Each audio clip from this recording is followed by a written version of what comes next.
Another year passes and another Formula 1 season comes to a close. Fernando Alonso created many a DRS train, David Croft ranted about blue flags far too many times, and everyone's favourite senile xenophobe Helmut Marko has finally been transferred to an old people's home. Oh yeah, and some guy with pubes on his head won the championship. So since this is the first video on this channel, I thought, what the hell, why don't I do an end of season award show for a season that I didn't even cover? And so here is the inaugural Formula 1 Jaded Achievements Award show. Disclaimer, these are my opinions, nothing more than opinions. If you disagree with my opinions, then good for you. Also, let's change this background because this is shite for an award show. That's better. Right, let's not waste any more time. Here is the first category. Best race for Insomniacs. Now, there have been a lot of boring races this season, as per the norm. However, that has mostly been down to the broadcasting of the races rather than the races themselves. With how tight the midfield has been this year, it's not surprising to see lots of squabbles during the races. However, for whatever reason, FOM thinks that we should be looking at Lando Norris's mum instead. Can't really say I blame them, she reminds me of Mrs. Robinson from The Graduate. Having said that, there was one race this year where no matter how it was broadcasted, it would have always come out being a pile of shite. And that race was Suzuka. Suzuka has provided many of a spectacle over the years, however, let's be honest, these cars have far outgrown the circuit. And apart from the Milky Bar kid doing a bit of lawn mowing, there really was nothing in this race at all. The only real consolation was the fact that it was an early morning race, so none of us had any issues falling back to sleep halfway through the race. Let's hope that from next year, these smaller, hopefully easier to follow cars will allow Suzuka to shine once more.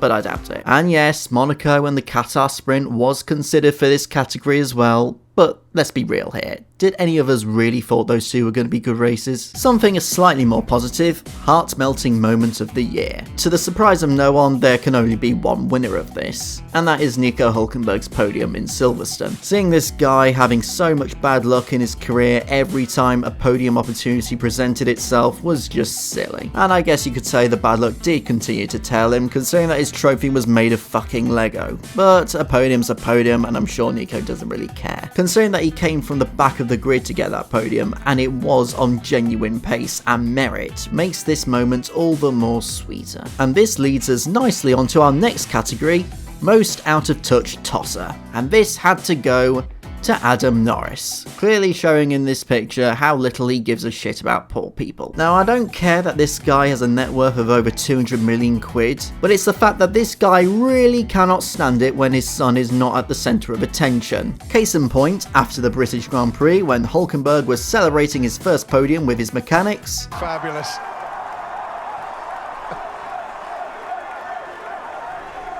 This means so much.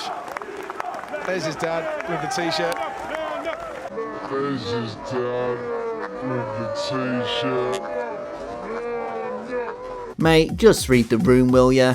Or the outdoors in this case. I know you're happy and all that your son won the race, but come on, that is just embarrassing. Again, my problem isn't that he's extremely wealthy, more like he's a bit out of touch with reality. And I love the journey, I really enjoyed every part of that journey, but it was hard, really difficult.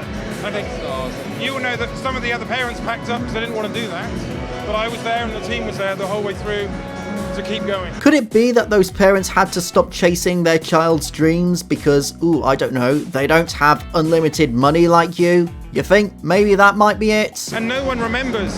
I was trying to think, I don't remember who came second because they were ill, or maybe they did. And maybe in the past 10 championships, people have been ill or DNS for engine, but you don't really remember it, you only remember the winner. Okay, so does that mean you've forgotten all about your son then? Considering that he finished second just 12 months ago? And what about Max Verstappen? He finished second this year, didn't he? No one's not going to remember him, you bloody thick prick. Next category is the Daniel Ricciardo Award. This goes to this year's driver, which was the most enthusiastic and optimistic of all the drivers on the grid. And there's only one blatant winner for this, Lewis Hamilton. The car felt great, so when you said on the radio, the same thing again, are you referring to your performance in qualifying? Mm-hmm. And you don't know why, it's just, you can't find it at the moment, that skill you've been known for. All right, I'll leave it to it. Thanks, Lewis. I was generally feeling better. We made changes. car was feeling better. It just wasn't quick. I'm just useless. So say again? I'm just useless. But that isn't obviously the It case. clearly you're not. is. What? Yeah, it's what it is. Just drove terribly. It is what it is. Was it? Do you just not feel comfortable in the car in that part of quali? Did something change? Nothing changed. I don't have the words to describe the feeling I have inside. There's an unbearable amount of anger and rage, and there's not really much I can say about it. But there'll be millions of fans all over the world tuning in to watch you tomorrow, to cheer you on, to be in your corner. What's the message to them?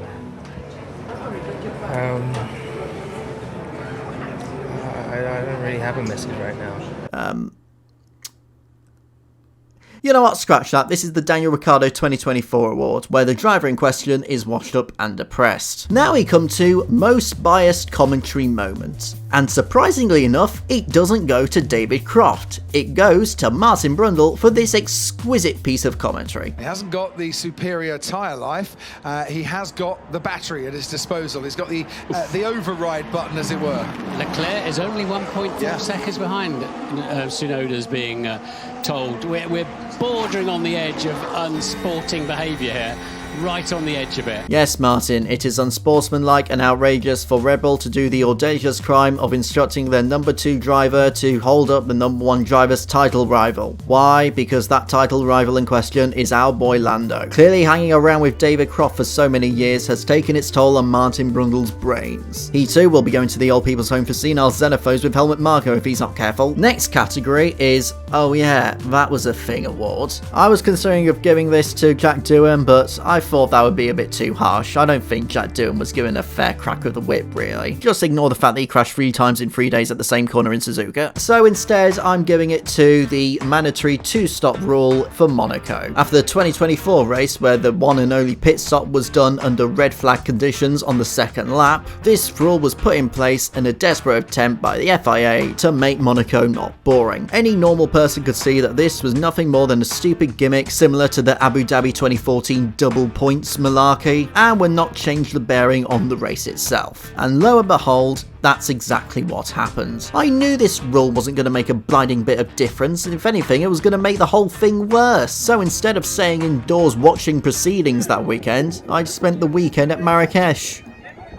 Yes, they let me into the country with that haircut. All it resulted in was cars holding each other up to create pit stop windows for other cars in front. Oh, it was a puddle of piss. I guess it was funny to see George Russell cut the chicane deliberately to get ahead of Albon, and then of course get a drive-through penalty for it, but because Albon was driving so slowly to hold everyone up behind, that he ended up coming out ahead of the traffic jam after serving his penalty. Unlike the double points gimmick from 2014, as far as I'm aware, this rule hasn't been rescinded for future seasons, so I imagine we're going to be getting more of this shite in 2026. Now we come to most brain dead moment. Every once in a while, even Formula 1 drivers can act like drooling vegetables, and this season there were 2 standout moments. Number 1, Lance Stroll in the COTA sprint race, where he came from a completely different state to attempt, and I'm using 40 quotation marks here, attempt to overtake Esteban Ocon. The inevitable happened, and proceeded to attempt to complete the first sector with 3 wheels. This was his 8th full season in F1, by the way. And number 2, Oscar Piastri on the opening lap of the Azerbaijan Grand Prix. Jumps the start, goes into anti-stall, and then 5 corners later, bins it whilst trying to overtake a bloody Haas. Let's not be around the bush, that had to be the worst opening lap for any driver contending for a world championship ever. And no, Max Verstappen's deliberate contact on George Russell doesn't count as a brain dead moment, because Max Verstappen, as egregious as those actions were, was technically using his brain. These 2 weren't. Next category we come to Terrorist of the Year. This is going to the person within Formula 1 who has thrown more bombs into the system than anyone else. And the winner is quite obviously Mohammed Ben Sulayem. No, not because he's Muslim, you Islamophobic bellend. It's because, well, of this. the fact that he's been re-elected as FIA president by default is a testament of how much of a joke the FIA is becoming. I mean, the guy literally thinks the FIA system is too democratic, and with senior figures jumping ship and the guy seemingly unable to handle any sort of criticism, we're no doubt one step closer to Mohammed Ben Sulayem's ultimate goal of him being supreme ruler of Formula 1. God help us all. Also, the fucking swearing ban? Oh God, why didn't that win the "oh yeah, that was a thing" award? And so we come to the final award to give out. And this one is, without question, the most difficult one to determine. It is cringiest P1 with Matt and Tommy thumbnail. Right, here we go. Oh God, lots and lots to choose from. Oh God, what is that? Yeah, that could be a contender. He looks like he's just eaten something very spicy. I mean, yes, that's exactly how I feel looking at all these bloody thumbnails. Oh, no, no. Oh, God. I feel like weeping right now. Oh, God. No, no, no. It's that one. It's that one. Ladies and gentlemen, we've got a winner. It's that one. Oh, my God.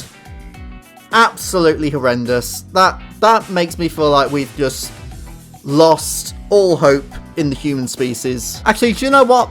This could be the winner. You know, we've got the arrow here, which is the epitome of lazy thumbnails. We've got big capital letter font here. And then, of course, we've got this face, which, whilst not as cringy as this face here, I mean, this face here, he looks like he's just been caught having sex with his sister. And I know he's got a sister, so I can say that. Do you know what? Yeah, I think that's the winner. And that is the end. Oh, get that off, get that off. Oh, I don't want to look at it. And yeah, there we go. That is the end of the inaugural Formula 1 Jaded Achievements thingy-majiggy. I've forgotten what I've called it now. Yeah, so we're done with that. All that's left now is to rank the full-time Formula 1 drivers of 2025. And with me to do that, I'm going to bring on a very, very special guest. I cannot believe he's took some time out of his very busy schedule to my little channel, my very first video. It's the one, the only, David Croft. Thanks for having me on. No, I'm the one who should be thanking you, David. You know, you're very busy at the moment with being, you know, in your glory hole now that Lando Norris has won the World Championship. So basically, what I'm just going to quickly do, because I know that you're very busy and you haven't got much time, we're just going to go through a few of the drivers who we think we've done a good job this season, and a couple of others who've not done such a good job, and we'll go from there, yeah? David, were you even listening to me? Do you seriously just miss all that, just like you miss everything else on TV? Sorry about that. Would you like to hear a dad joke? No, I don't want to hear a dad joke. Fuck off. Right, let's talk about the winner of this season, Lando Norris. Definitely one of the weaker champions we've had in recent years. And definitely not one of the best drivers this season, in my opinion, but I say a worthy world champion. What are your thoughts? What are your opinions on Lando Norris this season? The thought of Lando Norris winning the World Championship makes me want to come. Okay, at least you're honest. What about Max Verstappen? Fuck Max Verstappen. Okay. Max Verstappen, of course, just missing out on the title this season. You know, Red Bull at times really struggling in comparison to the dominant McLarens.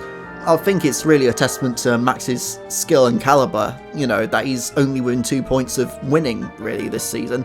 What would you say Max and Red Bull were missing this season in comparison to McLaren? I think the Dutch twat might have won the championship if he didn't play so many sim racing games, because I'm an archaic know-it-all knob. Well, you're not wrong there, David. Let's talk about Lewis Hamilton. A pretty dismal season for him, to be honest. You can't really blame that all on Ferrari. You know, Hamilton was nearly 100 points behind his teammates, so, you know, obviously you hate to see the British drivers doing really, really badly, and you can't really seem to see that Hamilton is washed up and past it, so what would you say is your viewpoint of Hamilton's season, and how can he rebuild himself for next season? Seeing Hamilton struggle so much in that Ferrari made me so sad. What makes me even more sad, though, are blue flags. Sorry, hold on. What are blue flags got to do with Lewis Hamilton's season? I know he's probably seen a few too many this season, but... Wouldn't races be so much better without blue flags? No, hold on.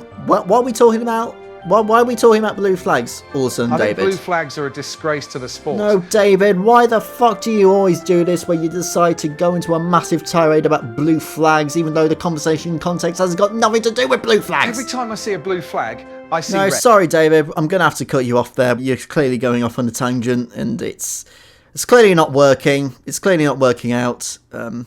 Yeah, I don't think he's going to be coming back on anytime soon.